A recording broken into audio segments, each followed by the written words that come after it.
नमस्कार साथियों, आप सभी साथियों का एक बार फिर से हार्दिक स्वागत और अभिनंदन। साथियों, आज की क्लास में अपन डिस्कस करने वाले हैं साझेदारी से संबंधित कुछ एक महत्वपूर्ण प्रश्नों के संदर्भ में। पार्टनरशिप से रिलेटेड कुछ एक इम्पोर्टेंट प्रश्नों के संदर्भ में अपन चर्चा करेंगे, जो कि एग्जाम के पॉइंट ऑफ व्यू से बेहद ज़्यादा महत्वपूर्ण रहने वाले हैं। तो उन प्रश्नों की श्रृंखला को अपन आज डिस्कस करने वाले हैं। तो चलिए स्टार्ट करते हैं अपन अपनी श्रृंखला को। सबसे पहला प्रश्न आपको स्क्रीन पर नजर आ रहा होगा। प्रश्न क्या दे रखा है, देखिएगा। प्रश्न दे रखा है साझेदारी फर्म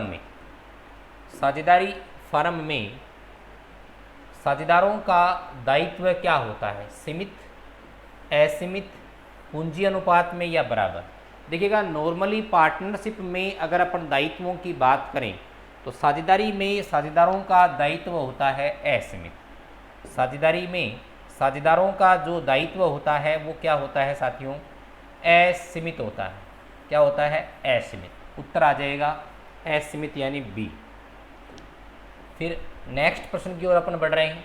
प्रश्न संख्या 2, साझेदारों के संबंध में दो खाते किस विधि में खोले जाते हैं। पार्टनर्स की बात कर रहे हैं, साझेदारों के संबंधित, ये साझेदारों से संबंधित है। अभी किससे संबंधित है, साझेदारों से संबंधित है। प्रश्न है साझेदारों से संबंधित दो खाते किस विधि में खोले जाते हैं, स्थिर पूंजी विधि में, परिवर्तनशील पूंजी विधि में, दोनों में या इनमें से कोई नहीं। हम देखते हैं कि साझेदारों द्वारा पूंजी रखने की दो विधियां होती हैं। एक तो स्थिर पूंजी विधि, दूसरी कौन सी है, परिवर्तनशील। सेकंड कौन सी है, परिवर्तनशील पूंजी विधि। स्थिर पूंजी विधि में साझेदारों के दो खाते खोले जाते हैं, एक तो करंट अकाउंट और एक कैपिटल अकाउंट। क्लियर है। और इस विधि में एक ही खाता खोला जाता है, कैपिटल अकाउंट। कौन सा खाता खोला जाता है, कैपिटल अकाउंट। ये बात हमें समझनी होगी।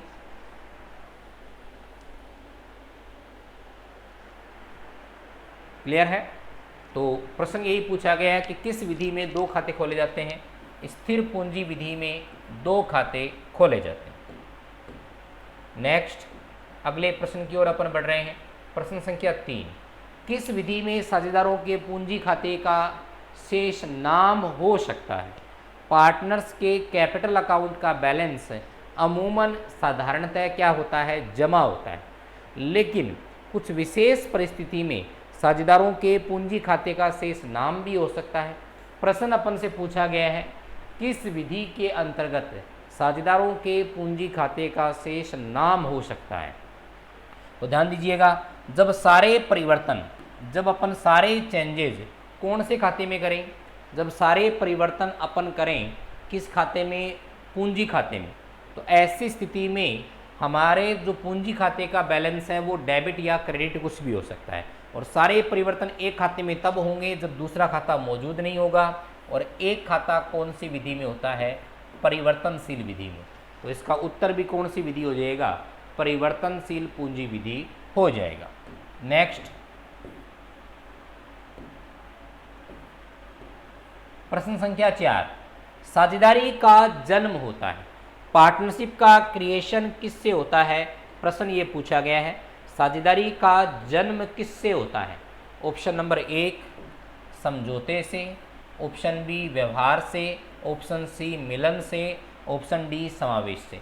पार्टनरशिप तब पनपती है जब पार्टनर्स के बीच में कोई ना कोई एग्रीमेंट होता हो, यानी जब तक पार्टनर्स के बीच में कोई डील फाइनल नहीं होगी तो कैसी पार्टनरशिप। इसलिए साझेदारी का जो जन्म होता है वो किसके आधार पर होता है साथियों, समझौते के आधार पर होता है। ऑप्शन नंबर 1 इसका सही हो जाएगा। नेक्स्ट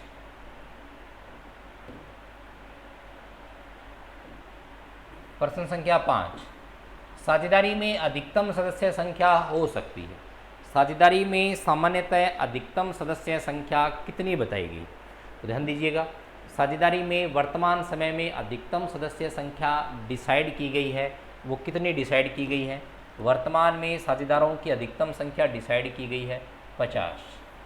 कितनी सेट कर रखी है, 50। तो अधिकतम सदस्य संख्या कितनी हो सकती है पार्टनरशिप में? 50 हो सकती है। देखिएगा, ये पहले का कॉन्सेप्ट था कि नॉन बैंकिंग में 20 और बैंकिंग में 10 का कॉन्सेप्ट है, लेकिन वर्तमान में ऐसी कोई सिचुएशन नहीं है। अधिकतम सदस्य संख्या आपसे पूछे तो साझेदारी में अधिकतम सदस्य संख्या डिसाइड की गई है 50।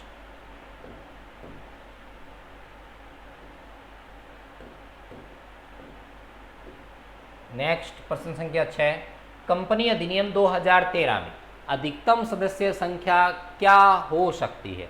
अब प्रश्न को सुनिएगा। कंपनी एक्ट, एक तो होता है कंपनी एक्ट,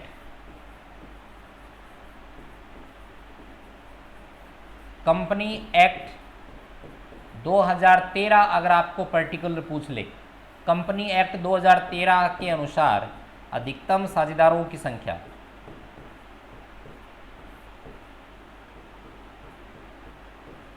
जो कि प्रश्न में पूछा गया है, अधिकतम साझेदारों की संख्या। और एक पूछ ले, एक होता है कंपनी रूल,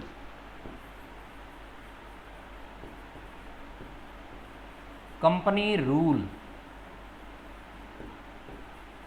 2014, कंपनी रूल 2014 के अनुसार अधिकतम सदस्य संख्या पूछ ले तो नियम, अधिनियम पहले बनता है और नियम बाद में बनते हैं।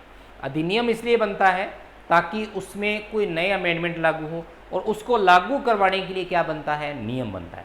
तो यहाँ प्रश्न कंपनी अधिनियम में पूछा गया है। कंपनी अधिनियम में अधिकतम सदस्य संख्या डिसाइड की गई है, वो साथियों 100 डिसाइड की गई है। कितनी डिसाइड की गई है? 100। लेकिन बाद में इसमें करेक्शन किया गया कंपनी रूल 2014 में, और सदस्य संख्या घटा करके कितनी कर दी गई है? 50। तो ध्यान रखिएगा, कंपनी रूल पूछ ले उत्तर आएगा 50, कंपनी अधिनियम पूछा है उत्तर आएगा 100। क्लियर? नेक्स्ट अगले प्रश्न की ओर बढ़ रहे हैं। प्रश्न संख्या 7, प्रश्न संख्या 7 देखिएगा हमें क्या दे रखा है। प्रश्न संख्या 7 दे रखा है, प्रत्येक साझेदार साझेदारी में हिस्सेदार होता है, यानी जो व्यक्ति साझेदार बना है वो साझेदारी में किस चीज़ में हिस्सेदार होगा ही होगा, चाहे कंडीशन कुछ भी हो, कम से कम वो उस चीज़ में तो हिस्सा लेगा ही लेगा। ध्यान दीजिएगा, साझेदार साझेदारी में जो हिस्सा लेंगे वो लाभों में, हानि में, लाभ व हानि दोनों, या कोई नहीं। उत्तर दीजिएगा, बताइएगा इसका सही उत्तर क्या होगा। साझेदार जब भी साझेदारी में प्रवेश करता है तो पहली शर्त यही होती है कि वो भविष्य के लाभों में क्या होगा? हिस्सेदार होगा। हानि होती है तो उसमें हिस्सेदार हो या न हो वो एक अलग कंडीशन है। जैसे नाबालिग साझेदार की मैं बात करूं तो वो सिर्फ लाभों में हिस्सेदार होगा, हानियों में हिस्सेदार नहीं होगा। वही बात यहाँ लागू हो रही है। साझेदार सामान्यतः प्रत्येक साझेदार हिस्सेदार होता है फर्म के लाभों में, लेकिन कोई ज़रूरी नहीं है कि वो हानि में हिस्सेदार हो। तो सही उत्तर हो जाएगा ऑप्शन नंबर 1। समझिएगा इस प्रश्न को, प्रत्येक साझेदार फर्म के लाभों में तो ज़रूर हिस्सेदार होता है, हानि में होता है कि नहीं होता वो उसकी कंडीशन पर डिपेंड करेगा। अगर साझेदार की कंडीशन कुछ इस हिसाब की है कि उसने तय कर रखा है कि उसे भविष्य की हानियों में हिस्सा नहीं लेना, तो उसे हिस्सा नहीं दिया जाएगा। क्लियर? नेक्स्ट प्रश्न की अपन बात करें, प्रश्न संख्या 8, साझेदारों के मध्य लिखित समझौता क्या कहलाता है? पार्टनर्स के बीच में जो लिखित एग्रीमेंट होता है उसे अपन क्या बोलते हैं? प्रश्न पूछा गया है। पीछे के पेपरों में भी ऐसे प्रश्न कई बार आए हैं। समझौता, प्रपत्र, साझेदारी विलेख या सभी। तो पार्टनर्स के बीच में जो लिखित एग्रीमेंट होता है उसे साझेदारों का विलेख या संलेख कहा जाता है, यानी पार्टनरशिप डीड कहा जाता है, पार्टनरशिप डीड कहा जाता है। तो साझेदारी संलेख या विलेख जिसके अंतर्गत साझेदारों से संबंधित सभी बातों का ब्यौरा होता है उसे अपन क्या कहेंगे? साझेदारी संलेख या साझेदारी विलेख। तो ध्यान दीजिएगा, यह साझेदारों के मध्य लिखित एक क्या है? समझौता है।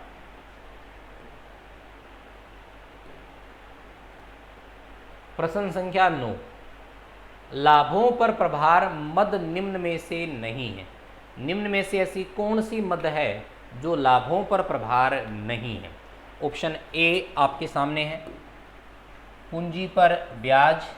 ऑप्शन बी, ऋण पर ब्याज, भवन का किराया, प्रबंधकीय कमीशन। तो पहली बात तो आपको ये समझना जरूरी है कि लाभों पर प्रभार होता क्या है, लाभों पर प्रभार कहते किसे हैं। तो समझने वाली बात है, जरूर इसको गौर से समझिएगा। लाभों पर प्रभार का मतलब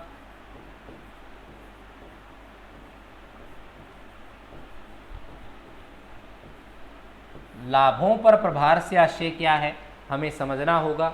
दो शर्तें जो पूरा करता हो वो लाभों पर प्रभार कहलाता है। क्या दो शर्तें हैं? पहली बात, एक तो चाहे फर्म को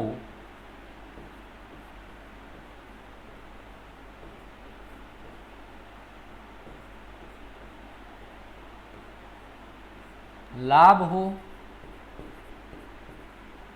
या हानि, चाहे फर्म को लाभ हो या हानि, ये व्यय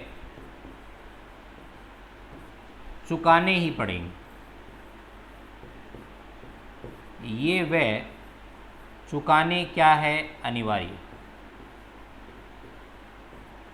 चाहे फर्म को लाभ और चाहे हानि हो, पहली बात ऐसे व्ययों का भुगतान फर्म को करना ही पड़ेगा हर हालत में। ऐसे व्ययों को अपन लाभों पर प्रभार बोलते हैं। दूसरी महत्वपूर्ण बात, जो मदें लाभों पर प्रभार होती हैं उन मदों को साथियों अपन कहाँ से चार्ज करते हैं? इन मदों को P&L अकाउंट में दर्शाया जाएगा। P&L अकाउंट में कहाँ दर्शाया जाएगा? P&L में, न कि P&L एप्रोप्रिएशन। ध्यान रखने वाली बात है, ऐसी मदें जो हम बाह्य पक्षकारों को चुकाते हैं, ऐसे व्यय जिन व्ययों का संबंध बाह्य पक्षकारों के साथ हो।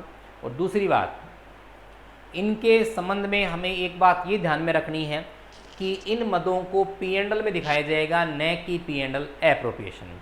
साझेदारों से संबंधित ऐसी कौन कौन सी मदें हैं जो लाभों पर प्रभार हैं? एक तो साझेदारों को दिया जाने वाला प्रबंधकीय कमीशन, मैनेजरल जो कमीशन होता है वो हमेशा नेट प्रॉफिट में मिलता है और ये मिलेगा P&L अकाउंट में। दूसरा, किसी साझेदार ने फर्म को कोई भवन किराए पर दिया हो तो उसका किराया। तीसरा, साझेदार के ऋण पर क्या हो, ब्याज हो। ये तीनों चीज़ें लाभों पर क्या मानी जाती हैं? प्रभार मानी जाती है। चार्ज ऑन प्रॉफिट आइटम्स हैं जो चुकाने फर्म को अनिवार्य है, चाहे फर्म में लाभ हो और चाहे क्या हो, हानि हो। क्लियर है? और बच गया है फिर इसमें ऑप्शन। इस प्रश्न के अकॉर्डिंग इसका सही उत्तर बताइएगा क्या हो जाएगा, कौन सी मद नहीं है? तो उत्तर आ जाएगा पूंजी पर ब्याज। कौन सा उत्तर आ जाएगा? पूंजी पर जो ब्याज होता है वो लाभों पर प्रभार मद नहीं है, इसे अपन इसके अकॉर्डिंग नहीं लेते हैं। बताइएगा क्लियर है? तो ये बातें आपको नोट करनी है साथ साथ में, ताकि आपको पता चल सके कि इसका रीजन क्या है, लाभों पर प्रभार कहते किसे हैं। चलिए नेक्स्ट प्रश्न की ओर अपन बढ़ते हैं। प्रश्न संख्या 10, साझेदारी संलेख के अभाव में ऋणों पर ब्याज की दर क्या होगी? इंपॉर्टेंट प्रश्न है, देखिएगा। साझेदारी संलेख के अभाव में साझेदार के ऋण पर ब्याज की दर क्या होगी? साझेदारी संलेख के अभाव में साझेदार को ऋण पर ब्याज दिया जाता है 6% वार्षिक, वार्षिक यानी 6% पर एनम, 6% वार्षिक दिया जाता है। अब देखते हैं हम 6% वार्षिक, कहीं ऑप्शन दे रखा है क्या? 6% दे रखा है लेकिन पर मंथ दे रखा है, गलत है। 0.50% पर मंथ दे रखा है, इसकी अपन जांच करेंगे। 5% पर ईयर दे रखा है, एनुअल दे रखा है। 4% एनुअल दे रखा है, तो ये तो होगा नहीं। 2 में था तो इसका मैंने कन्फ्यूजन आपका काट दिया। पर मंथ नहीं है, 6% एनुअल है। एनुअल का मतलब क्या है? वार्षिक दर है। 1 साल का ब्याज आप किस दर से लगाओगे? 6% की दर से लगाएंगे। अब मैं आपसे एक सिंपल प्रश्न पूछ रहा हूँ साथियों, 6% आप ब्याज लगाते हो कितने माह का? 12 माह का। 6% ब्याज लगाते हो 12 माह का, दर कट रही है 1/2। 1/2 का मतलब 1 महीने का ब्याज कितना आ गया? 1/2%। परसेंट का मतलब 0.50%, यानी आधा प्रतिशत ब्याज है वो पर महीने का लगेगा। तो उत्तर सही हो जाएगा 0.50% पर मंथ, 0.50% पर मंथ इस प्रश्न का उत्तर हो जाएगा। क्लियर है? 0.50% पर मंथ इसका सही उत्तर माना जाएगा, यानी ऑप्शन नंबर बी इस प्रश्न का सही उत्तर हो जाएगा। कौन सा हो जाएगा? Option number B. तो प्रश्न को ढंग से जरूर पढ़िएगा। अगर आपने प्रश्न को ढंग से रीड नहीं किया है तो ये तय मानिए आपका प्रश्न ये गलत होगा, क्योंकि आपने प्रश्न को ढंग से पढ़ा नहीं है। जो इसने दर दे रखी है 6%, वो दे रखी है मंथली, जबकि हमें पता है 6% दर कौन सी होती है? वार्षिक। तो मंथली को या तो वार्षिक में कन्वर्ट करेंगे, लेकिन यहाँ ऑप्शन का काम है, तो ऑप्शन की कंडीशन को हमें ध्यान में रखना है। क्या ध्यान रखना है? कि ऐसे प्रश्न में हमें ये ध्यान रखना है कि जो दर 12 महीने के लिए 6% होती है, वो 1 महीने के लिए कितनी होती है? आधा प्रतिशत। और आधा प्रतिशत को लिखने का तरीका होता है 0.50% पर मंथ, PM। नेक्स्ट प्रश्न संख्या 11, साझेदारों के पूंजी खाते का शेष कम होगा, निम्न में से ऐसी कौन सी मद है जो साझेदारों के पूंजी खाते के शेष को कम करेगी? साथियों, मैं यहाँ एक प्रारूप बना रहा हूँ साझेदारों के पूंजी खाते के शेष का।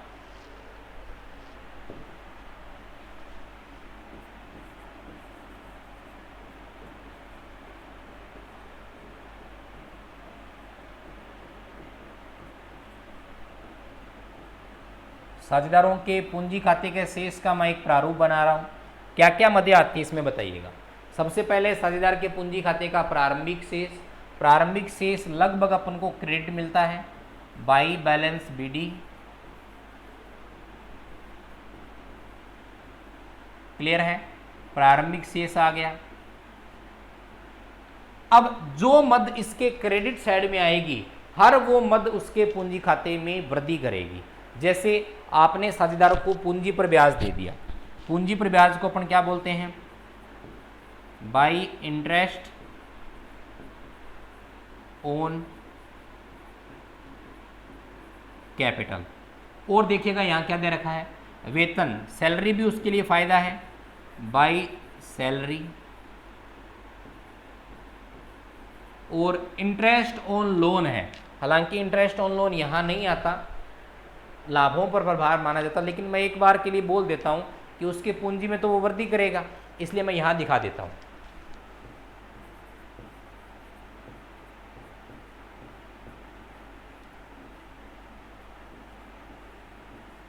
बाई इंटरेस्ट ऑन लोन, ये सारी चीज़ें इसकी पूंजी में क्या कर रही हैं? वृद्धि कर रही। क्यों कर रही है बताइएगा?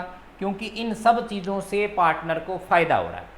इसने प्रश्न में क्या पूछा है? ऐसी मद बताइएगा जिससे साझेदारों के पूंजी खाते का शेष कम हो। कम कैसे होगा? या तो वो अपनी पूंजी से राशि का आहरण करेगा, या उसके द्वारा आहरित राशि पर कंपनी या फर्म क्या लगाएगी? ब्याज लगाएगी, तभी तो कम होगा। तो ब्याज लगाने के कॉन्सेप्ट को मैं लिख देता हूं इस साइड में। यहां कौन कौन सी मद आएगी? दो ही मदें आएगी, टू ड्रॉविंग्स, एक तो आहरण और दूसरा टू इंटरेस्ट ऑन ड्रॉविंग।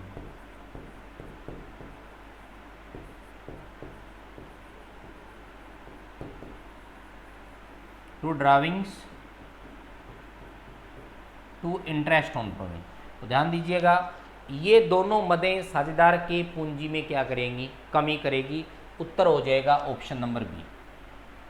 तो आपको ये बात नोट में रखनी है, हमेशा दिमाग में रखनी है। क्या? आहरण व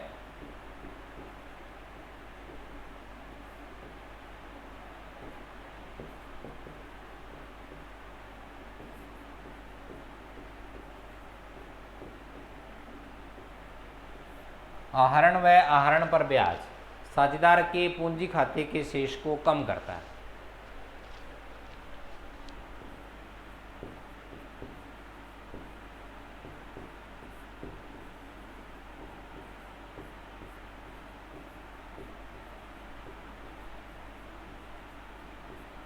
क्या करता है? कम करता है। आहरण व आहरण पर ब्याज साझेदारों के पूंजी खाते के शेष को साथियों क्या करता है? कम करता है। इस पूरे कॉन्सेप्ट को आपको दिमाग में रखना है। प्रश्न में क्या पूछा जाए उसको आपको ढंग से पढ़ना है, उसके बाद प्रश्न का हमें रिस्पॉन्स देना है। आगे बढ़ रहे हैं अपन नेक्स्ट प्रश्न की ओर। प्रश्न संख्या 12 इम्पोर्टेंट प्रश्न है, आहरण से संबंधित प्रश्न है और प्रश्न ऐसा पेपर में अपन को पूछा जाएगा। प्रश्न क्या दे रखा है? यदि वर्ष के दौरान आहरण की राशि 24,000 रुपये है और आहरण पर 10% की दर से ब्याज है तो आहरण पर ब्याज क्या होगा? साथियों, एक तो इसने यहाँ कहीं पर भी समय नहीं दे रखा कि आहरण कब किया गया, न ये दे रखा कि ये आहरण किसी विशेष महीने को करता है कि नहीं करता। तो इस पर ब्याज निकालने के मैं दोनों तरीके अप्लाई कर रहा हूँ। एक तो आप साधारण विधि से निकालते हो। कौन सी विधि से निकालते हो? साधारण विधि से। साधारण का मतलब आप करते हो आहरण गुणा ब्याज दर बटा 100। एक तो ये तरीका अप्लाई करते हो, लेकिन ये तरीका यहाँ अप्लाई होगा नहीं। इसका रीज़न मैं बता रहा हूँ। इस मेथड से मैं ब्याज निकाल रहा हूँ। 24,000 रुपये आपका आहरण है इंटू 10/100। उत्तर आ रहा है 2400। उत्तर कितना आ रहा है? 2400। और आगे वाले ने ऑप्शन भी दे रखा है 2400, लेकिन ऐसे होगा नहीं। कारण समझिएगा, प्रश्न में कहीं पर भी इसने ये नहीं बोला कि आहरण आपने प्रथम तिथि को कर रखा है, तो आपने कैसे इस पर 12 महीने का ब्याज लगा दिया? बताइएगा मुझे। ब्याज लगने का कॉन्सेप्ट समझने का प्रयास कीजिएगा। आहरण किया जाता है वो किसी न किसी डे विशेष को किया जाता है। अगर इसने मुझे ये बताया होता कि आहरण इसने 30 अप्रैल को, 1 मई को किसी विशेष दिन किया है तो मैं उस दिन से ब्याज निकाल देता, लेकिन इसने ये चीज़ स्पष्ट नहीं की। स्पष्ट नहीं की इसका मतलब हम ये तय नहीं कर सकते कि आहरण कितने महीनों का लगेगा। तो ऐसी कंडीशन में हम हमेशा औसत अवधि विधि से इसका आहरण निकालते हैं। और औसत अवधि विधि ये बोलती है सूचना के अभाव में, प्रश्न में अगर सूचना नहीं दी गई है कि राशि का आहरण कब किया गया, राशि कब निकाली गई, तो सही उत्तर हम करेंगे औसतन 6 माह का ब्याज लगाएंगे। कितने माह का ब्याज लगाएंगे? औसतन 6 माह का ब्याज लगाएंगे। तो यहाँ ब्याज कैसे ज्ञात होगा? यहाँ ब्याज ज्ञात करने का तरीका है, टोटल ड्रॉविंग्स कितना है? 24,000 इंटू औसतन कितने महीने का ब्याज मैंने बताया? 6 महीने का, इंटू दर कितनी है? 10।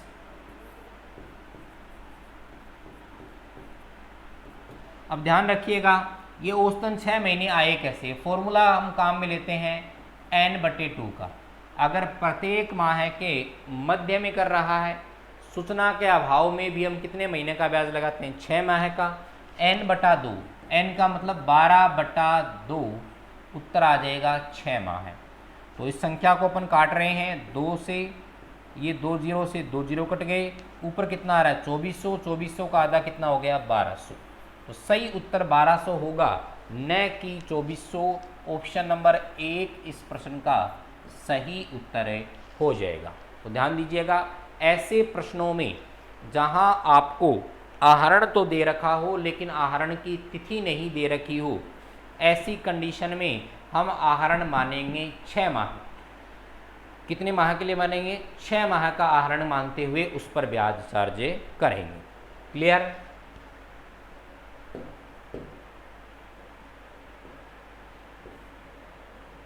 प्रश्न संख्या 13, आहरण पर ब्याज फर्म के लिए क्या है? बताइएगा। आहरण पर ब्याज फर्म के लिए क्या है?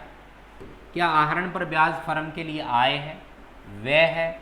आय व व्यय दोनों है या इनमें से कोई नहीं? दो चीज़ें हैं, कंफ्यूज करती है, लेकिन हमें कंफ्यूज होना नहीं। एक तो आहरण पर ब्याज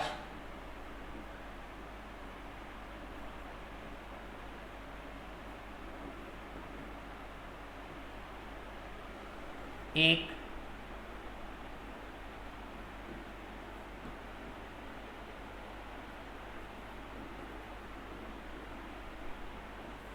पूंजी पर ब्याज।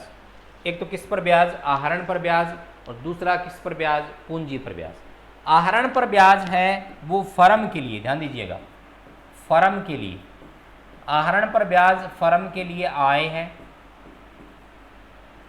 और पूंजी पर ब्याज फर्म के लिए क्या है, व्यय है। यही चीज हम साझेदारों के लिए करें तो साझेदारों के लिए कॉन्सेप्ट उल्टा हो जाएगा भी। आहरण पर ब्याज साझेदार के लिए क्या है, व्यय है, और पूंजी पर ब्याज आय। क्लियर है? इस चीज़ को हमें ध्यान में रखना है। इसके अकॉर्डिंग आहरण पर ब्याज फर्म के लिए पूछा है, तो आहरण पर ब्याज फर्म के लिए आय हो जाएगा, ऑप्शन नंबर 1 हो जाएगा। अब मैं आपसे एक इम्पोर्टेंट प्रश्न कर रहा हूँ इसी से जुड़ा हुआ, ध्यान से सुनिएगा, उस प्रश्न का उत्तर भी दीजिएगा। क्या उत्तर इसका होगा? प्रश्न क्या है? प्रश्न ये है कि आहरण फर्म के लिए क्या है?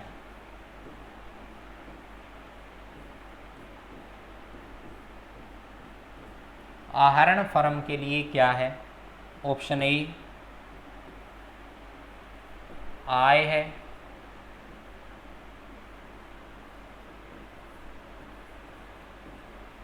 व्यय है,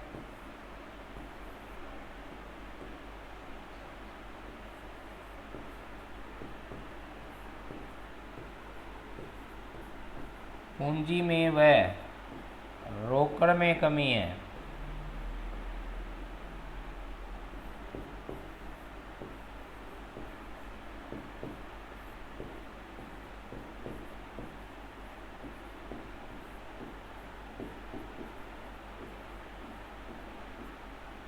आय है, व्यय है, पूंजी में व रोकड़ में क्या है, कमी है, पूंजी व रोकड़ में क्या है, वृद्धि है। बताइएगा आहरण पर ब्याज क्या है, सॉरी आहरण क्या है, आहरण खुद क्या है। आहरण पर ब्याज तो अपन सब जानते हैं, सिंपल कॉन्सेप्ट अपन पढ़ते भी आ रहे हैं, लेकिन आहरण खुद क्या है, इस बात का उत्तर दीजिएगा। साथियों, आहरण खुद फर्म के लिए न तो व्यय है न आय है। अगर ये व्यय होता, अगर इसे आप व्यय मानते तो इसे आप P&L एप्रोप्रिएशन में ज़रूर दिखाते, लेकिन ये व्यय है ही नहीं, इसे आप व्यय मान ही नहीं सकते। क्यों? क्योंकि ये कोई खर्चा थोड़ी ना हो रहा है, ये तो वास्तविक तौर पर पूंजी में कमी है, और उधर इसके बदले में अगर आप पैसा दे रहे हो तो किस में कमी है, रोकड़ में कमी है। तो सही उत्तर जो है वो इस ऑप्शन का वो क्या हो जाएगा, ऑप्शन नंबर सी, यानी पूंजी में व रोकड़ में, पूंजी व रोकड़ दोनों में क्या है, कमी को ही अपन क्या कहते हैं, आहरण के नाम से जानते हैं। क्लियर? प्रश्न संख्या 14, साझेदारों के मध्य लाभ हानि का बंटवारा किस खाते के माध्यम से किया जाता है? प्रश्न देखिएगा, साझेदारों के मध्य लाभ हानि का बंटवारा किस खाते के माध्यम से किया जाता है?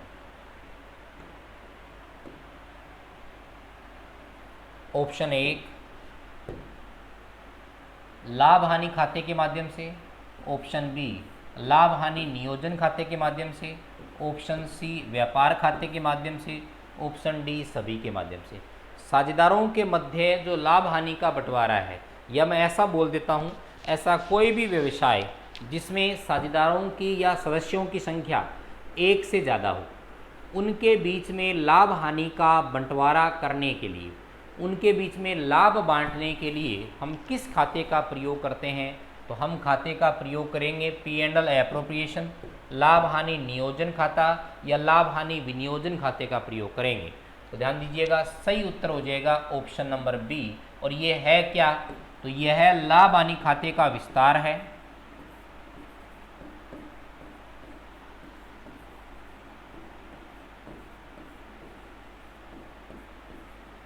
यह है लाभ हानि खाते का, ये क्या है साथियों, विस्तार है, पहली बात। दूसरा, इस खाते का नेचर अपन से पूछा जाता है, तो जो नेचर लाभ हानि खाते का होगा वही नेचर इसका होगा, यानी इसका नेचर क्या है, नॉमिनल।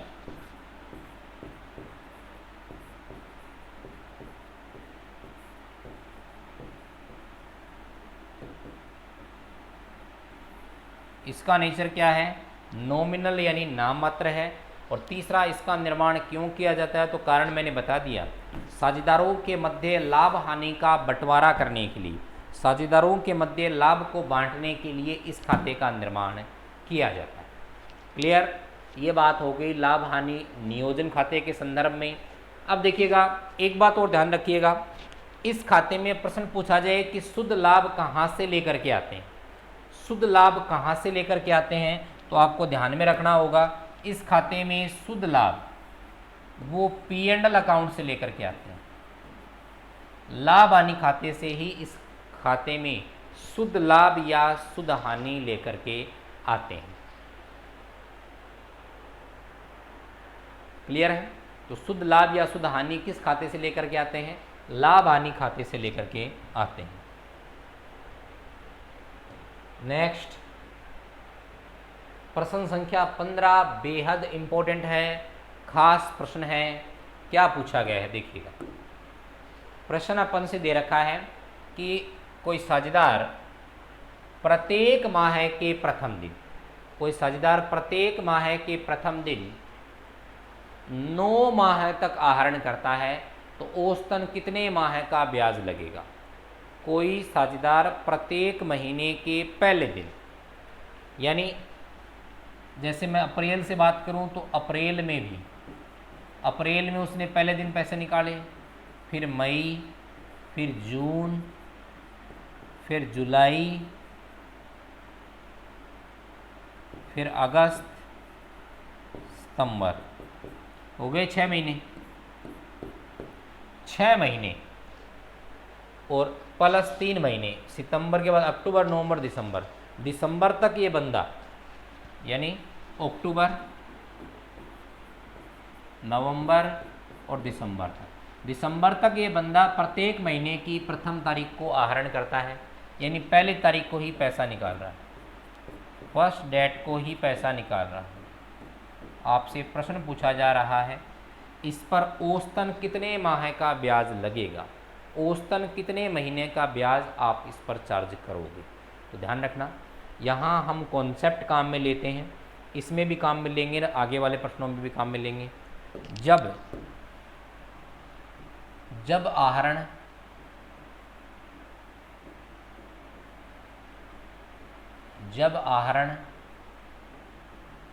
प्रत्येक माह के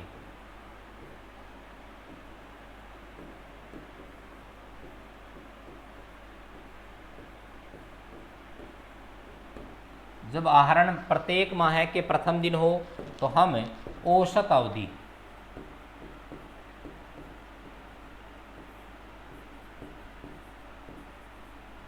अवधि सूत्र से ज्ञात करेंगे, n+1/2। अगर महीने के प्रथम दिन है तो n+1/2, महीने के अंतिम दिन है, अंतिम दिन की स्थिति में अपना फॉर्मूला काम में लेंगे n-1/2, और महीने के मध्य में है तो हम फॉर्मूला काम में लेंगे n/2, n+1/2, n-1/2 और तीसरा क्या है n/2। तो ध्यान दीजिएगा, यहाँ प्रत्येक महीने के प्रथम में कर रहा है। अब इस n का मतलब क्या है, n का मतलब है कितने महीने आहरण किया। तो कितने महीने आहरण किया भाई, 9 महीने आहरण किया। तो फॉर्मूला क्या काम करेगा, n का मतलब 9 + 1 10/2, 10/2 का मतलब 5 माह है। तो औसतन कितने महीने का ब्याज लग जाएगा, 5 माह का। साथियों, यहाँ आप बिल्कुल भी कंफ्यूज मत होइएगा। आपने सुना होगा कि प्रत्येक महीने के प्रथम दिन आहरण करने पर हम औसतन 6.5 माह का ब्याज लगाते हैं। वो 6.5 माह का ब्याज कैसे आता, और यहाँ ये 9 मतलब अपन बात कर सकते हैं कितने महीने की, 9 महीने का ब्याज कैसे, औसतन अवधि कैसे निकली। इसमें ये डिफरेंस क्यों आया है। सामान्यतः अपन 12 महीने के लिए काम करते हैं। कितने महीने के लिए काम करते हैं, तो महीने कितने हो गए 12 + 1/2, 13/2, यानी औसतन 6.5 माह का ब्याज लगता है, जो कि पूरे वर्ष का होता है। हमने यहाँ जो औसतन अवधि निकाली है वो मात्र कितने महीने के लिए निकाली है, 9 माह के लिए निकाली है। इस रीजन से ये कितना आएगा, 5 आएगा, जबकि ये कितना आ रहा है, 6.5 आ रहा है। क्लियर है। फॉर्मूला हमें ध्यान में रखना है। यहाँ क्या फॉर्मूला है, नंबर 1, प्रत्येक माह के प्रथम दिन निकालें तो फॉर्मूला हो जाएगा n+1/2। मध्य में निकालें तो फॉर्मूला हो जाएगा n/2। अंत में निकालें तो फॉर्मूला हो जाएगा n-1/2। रटने की आवश्यकता नहीं है। वार्षिक हो तो उस कंडीशन में हमें ध्यान में रखना है। अगर वार्षिक हो तो प्रथम दिन के लिए हम निकालेंगे 6.5 माह है, मध्य के लिए निकालेंगे 6 और अंत के लिए निकालेंगे 5.5 माह है। ये वहाँ आप याद कर सकते हो, लेकिन रटोगे तो मार खा जाओगे।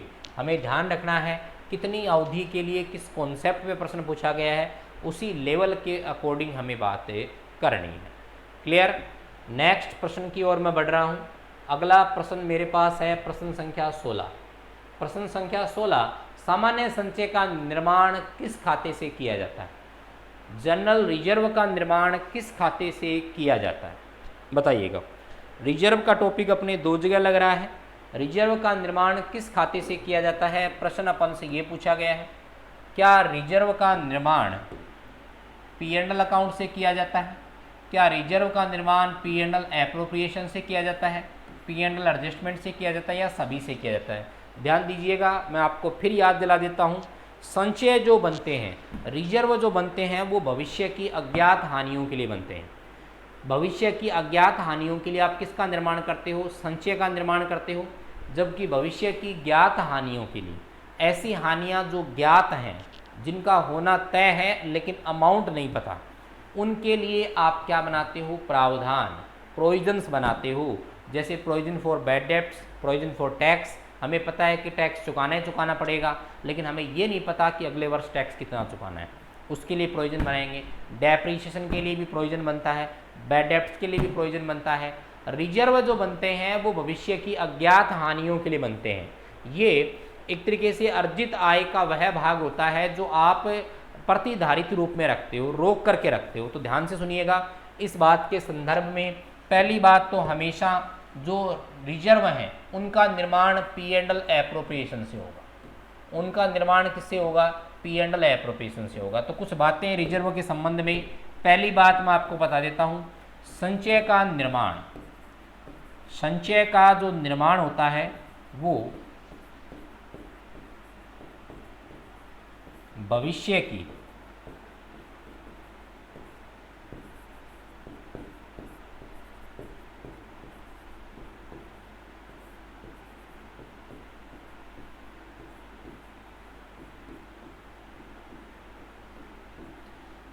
की अज्ञात हानियों के लिए की जाती है। नंबर 1 बात। दूसरी बात, इसका निर्माण किस खाते से किया जाता है, तो आपको हमेशा ध्यान में रखना है संचय का निर्माण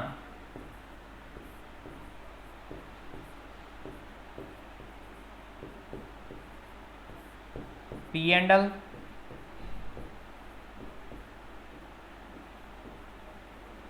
एप्रोप्रिएशन अकाउंट से। संचय का निर्माण लाभ हानि नियोजन खाते से किया जाता है, न कि P&L अकाउंट से किया जाता है। ये 2 महत्वपूर्ण बातें किसके संबंध में, संचय के संबंध में है। अब मैं बात कर लेता हूँ, बात चल रही है तो आयोजन की बात और कर लेते हैं। आयोजन, आयोजन जिसे अपन क्या बोलते हैं, प्रोविजन।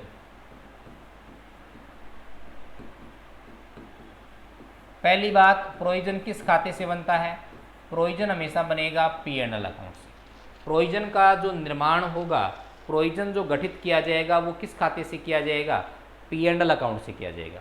दूसरी महत्वपूर्ण बात हमें ध्यान में रखनी है कि जो प्रोविजन है वो क्यों बनाए जाते हैं, आयोजन का निर्माण क्यों किया जाता है। तो समझिएगा, भविष्य की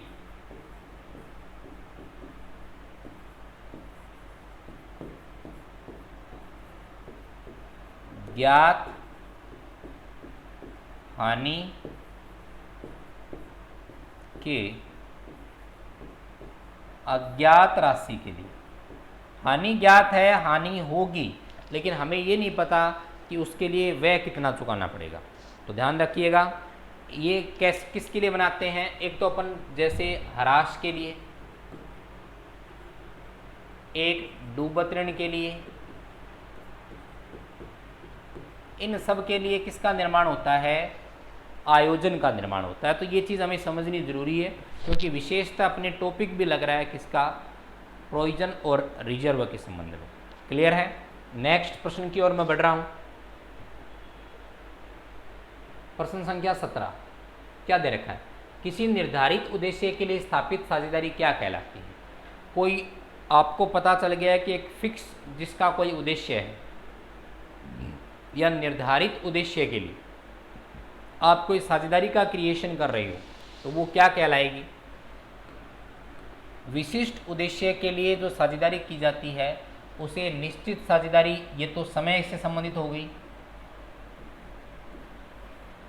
सीमित साझेदारी दायित्व के आधार पर, ऐच्छिक साझेदारी इच्छा के आधार पर, विशिष्ट साझेदारी ये उद्देश्य के आधार पर है। किसके आधार पर? उद्देश्य के आधार पर। वो साझेदारी जिसका उद्देश्य कोई निश्चित हो या विशिष्ट हो। तो इसका सही उत्तर हो जाएगा ऑप्शन नंबर डी। कौन सा हो जाएगा? ऑप्शन नंबर डी इस प्रश्न का सही आंसर माना जाए।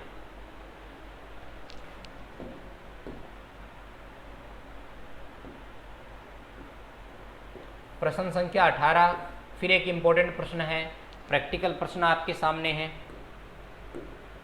अब की बार सुनिएगा। साझेदार राम द्वारा वर्ष की प्रत्येक तिमाही के अंत में 300 रुपये का आहरण किया गया। यदि ब्याज की दर 8% वार्षिक है तो आहरण पर ब्याज ज्ञात करो। पहले तो हम ये चूज करेंगे कि यह किस कंडीशन की बात कर रहा है। यह अपन से बोल रहा है कि साझेदार जो राम है वो प्रत्येक तिमाही के अंत में 3000 रुपये का आहरण कर रहा। तो प्रत्येक तिमाही के अंत में 3000 रुपये का आहरण करता है, और आपको ये बोला गया है यदि ब्याज की दर 8% वार्षिक है तो आप आहरण पर ब्याज ज्ञात करो। पहली बात तो आहरण पर ब्याज यहाँ कौन सी विधि से निकलेगा? औसत अवधि विधि से।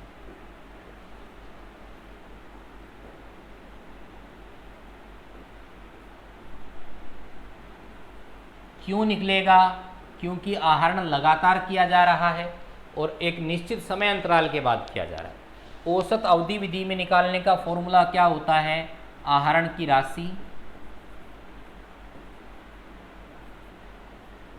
गुणा आहरण की राशि गुणा, आप किससे करोगे बताओ?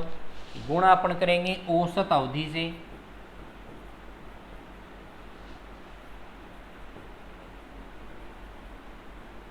गुणा ब्याज दर बटा 100 गुणा 12। अब आहरण की कुल राशि बताओ कैसे निकालेंगे? कोई व्यक्ति प्रत्येक तिमाही के अंत में 3000 रुपये निकालता है, तो बताओ 12 महीने में तिमाही कितनी होती है? 12 में 3 का भाग लो, पता लग जाएगा। 12 महीने में तिमाही होती है 4। तो इसका मतलब कुल आहरण कैसे निकलेगा? 3000 रुपये ये निकाल रहा है, कितनी बार इसने निकाले? 4 बार, 12000 गुणा औसत अवधि। जब तिमाही की बात आए तो औसत अवधि निकालने के फॉर्मूले सुनो। n+3/2 प्रथम दिन, n/2 मध्य में, और तिमाही के अंत में निकाले तो फॉर्मूला है n-3/2। n-3/2। n का मतलब होता है, यहाँ n का मतलब हो जाएगा महीनों की संख्या। महीनों की संख्या कितनी है बताइएगा? पूरे सूचना नहीं दे रखी तो 12 माह है। 12 - 3/2। 12 माइनस मैंने 3 किया तो उत्तर कितने बच गए? 9। 9/2 का मतलब 4.5 महीने। कितने महीने? 4.5 महीने। गुणा मैं करूंगा किससे बताइएगा?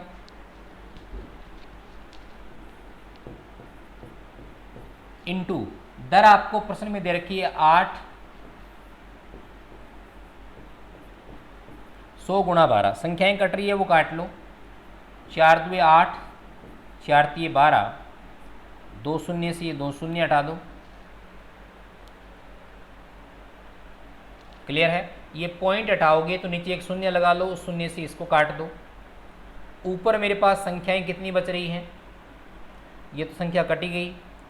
नीचे इस 3 से इस 3 को काट दो। ऊपर संख्याएं बच रही है मेरे पास 45 दुआ 90 और 90 इंटू 4, 90 गुणा 4 36। 360 का आंसर नज़र आ रहा है कि हमें ऑप्शन नंबर बी इस प्रश्न का सही उत्तर हो जाएगा। 360 कितना उत्तर आ जाएगा? 360 इस प्रश्न का सही उत्तर हो जाएगा। तो ध्यान दीजिएगा, तिमाही की बात हो तो प्रत्येक तिमाही के प्रथम में कर रहा हो तो n+3/2 करके औसत अवधि निकालेंगे, मध्य में कर रहा हो तो n/2 और अंत में कर रहा हो तो n-3/2 करेंगे। क्लियर? नेक्स्ट प्रश्न संख्या 19 की मैं बात करूंगा। देखिएगा क्या प्रश्न दे रखा है, इंपॉर्टेंट है।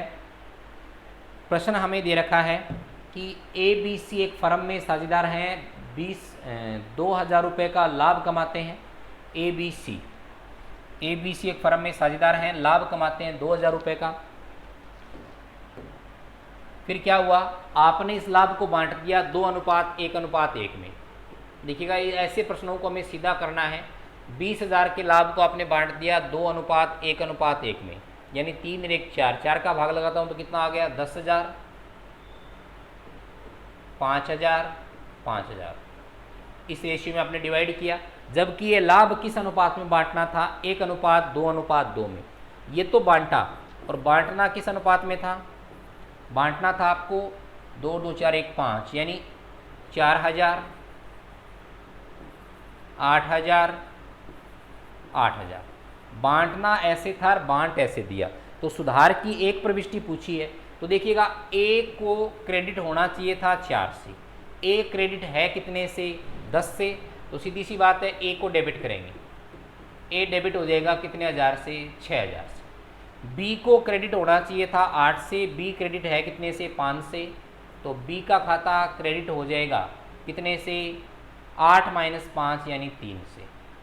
सी का खाता जमा होना चाहिए था 8 से, सी का खाता जमा कितने से है? 5 से। इसका मतलब सी का खाता क्रेडिट हो जाएगा 3,000 से। प्रविष्टि निकल करके आई, एज अकाउंट डेबिट 6,000, बीज अकाउंट क्रेडिट 3,000 और सी का खाता क्रेडिट 3,000। ऑप्शन नंबर 1 सही हो जाएगा। गलत बांटा वो मैंने लिखा, सही मुझे बांटना था वो मैंने लिखा। जो अंतर आ रहा है उस अंतर से ही हम ये राशि ज्ञात कर लेंगे। क्लियर? तो ऑप्शन ए इसका सही उत्तर हो जाएगा। नेक्स्ट प्रश्न की ओर मैं बढ़ रहा हूँ। प्रश्न संख्या 20, साझेदारों में परस्पर कैसा संबंध पाया जाता है? पारस्परिक अभिकरण का, स्वामी नौकर का, नियोजकता व कर्मचारी का, या डी? ध्यान दीजिएगा, कर्मचारियों का आपस में संबंध एजेंट का पाया जाता है, यानी एक दूसरे के एजेंट भी होते हैं और एक दूसरे के स्वामी भी होते हैं। तो ये आज की प्रश्न श्रृंखला थी, बाकी चर्चा अपन नेक्स्ट कक्षा में करेंगे। धन्यवाद।